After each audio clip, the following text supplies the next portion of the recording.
Hectare জমিতে বিভিন্ন জাতের আম চাষ হয়ে থাকে। এখানে আমরা বিশেষ করে আটি, গুটি আর বোম্বাই এই আমের জন্য আমরা 15ই মে ডেটটা ঠিক করেছি যে এর আগে নয়। তার হিমসাগর হলো 22শে মে, ল্যাংড়া আম 28শে মে থেকে, আম্রপালি 5ই জুন হতে, ফজলি 15ই জুন হতে এবং আশ্বিনা অথবা বাড়ি আম 4 যেটা সেটা 28শে জুন থেকে আমরা সংগ্রহ করবো।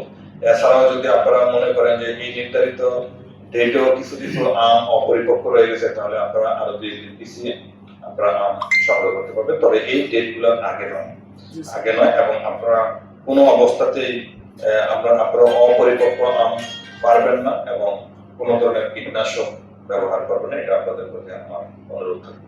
ল্যাংড়া, আম্রপালি, ফজলি, আশ্বিনা 200 আম চাষাবাদ করে আমি ডেট ঠিক করতেছি আম আবাদ হয়। আচ্ছা মানে এটা ডকুমেন্টারি জি, আমাদের চুয়াডাঙ্গা তো আমের একটা ডিমান্ড আছে না, সবাই তো আপনার আম্রপলি আম বা যে এখন তো আমরা রেখে আসতে রেখাবেন না নিঃসন্দেহে একটু সমস্যা আছে।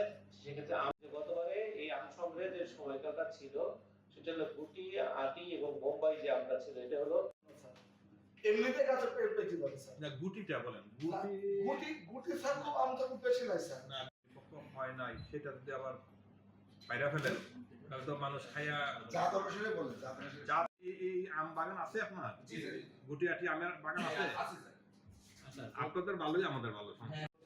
হ্যাঁ এই যে আমটা স্যার আপনাদের পাতে দেখেন গাছও পেকে। এখানে মধ্যে গুটি কোনটা? এইটা গুটি স্যার। এই যে আশ্বিনা স্যার আমাদের চুয়াডাঙ্গাতে নাই। বাড়ি ঘর আছে। বাড়ি ঘর আছে।